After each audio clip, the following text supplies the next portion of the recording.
అక్కడ చల్లగా ఉంది వద్దాం ఏమన్నా. వచ్చిన తర్వాత చూస్తే అప్పుడు ఆయన చెప్తాడు స్టోరీ ఏంటో. సార్ మాది వేరే, అందరం కలిసి భోజనం చేస్తున్నాం, ఆ చెమటలతోనే ఇది అయింది, కరెంట్ లేదు, బయట కాలిపోతుంది, టెంట్లో కూడా బ్లాక్ క్లాత్ టెంట్లు అయ్యి తగులుతుంది, అసలు వేడి ఇటు నుంచి వస్తుంది, అబ్బా అలా ఉంది. మాదేంటి హీరో రూము, ఏసీ కట్టెలు వేసి ఉన్నాయి, లోపల జరిగే టార్చర్ ఇలాగా ఉందేమో అనుకుంటున్నారు మీరు అక్కడ. ఆ చిన్న దూరితే ఏదో అని, సరే కాసేపు రిలాక్స్ అవుతున్నారేమో, కట్టెలు వేసి ఉన్నాయి, ఇప్పుడు వెళ్ళి డోర్లు కొట్టి మరి తుఫాన్ వచ్చినట్టు బయట బాగోదులే అనే ఫీలింగ్లో ఉంటే వీళ్ళిద్దరు అట్లా వెయిటింగ్, ఇట్లా ఇట్లా ఇద్దరు అలా వెయిటింగ్, కర్టెన్ ఎప్పుడు తెరుస్తాడా వెళ్ళిపోగానే అర్థమైంది, చిన్న ఉన్నారు చూస్తున్నారు మనల్ని, పరిగెత్తుదాం లోపలికి ఏసీ కోసమని. వచ్చాడు ఎక్కడికన్నా చచ్చిపోతున్నా అన్న, అయిపో అవ్వట్లేదండి, ఇక్కడ కూడా అట్లాగింది పరిస్థితి, ఏం పెద్ద లేదు, రండి రండి ఇదే ఇంకా వేడిగా ఉంది అన్నట్టు.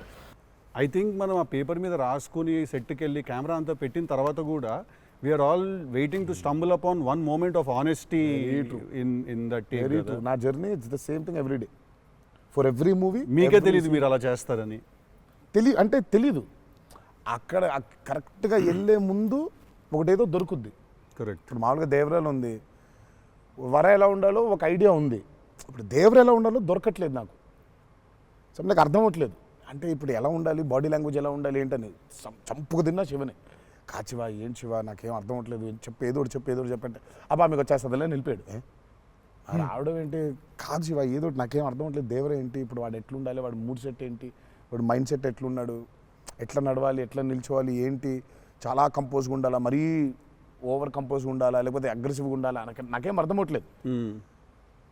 ఫైనల్గా I just felt that okay, ఇప్పుడు నేను I don't know, I just place Abhay or Bhargav there.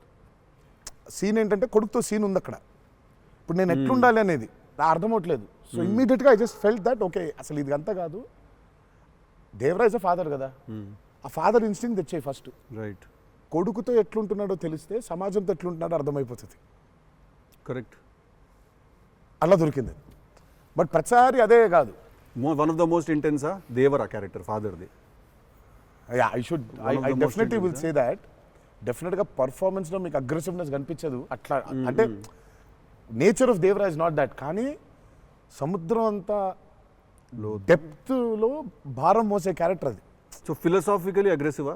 Yeah, very right. Philosophically is very aggressive and regal and regal. అదే అగ్రెసివ్, ఆ రీగల్నెస్ ఉంటుంది, but is very philosophically aggressive. Right. Because అంత అంత అంత భారం మోస్తున్నాడు యాక్చువల్గా. సో కొంచెం ఆ వాజ్ డిఫికల్ట్, బికాస్ ప్రతిసారి అది కనిపించాలి.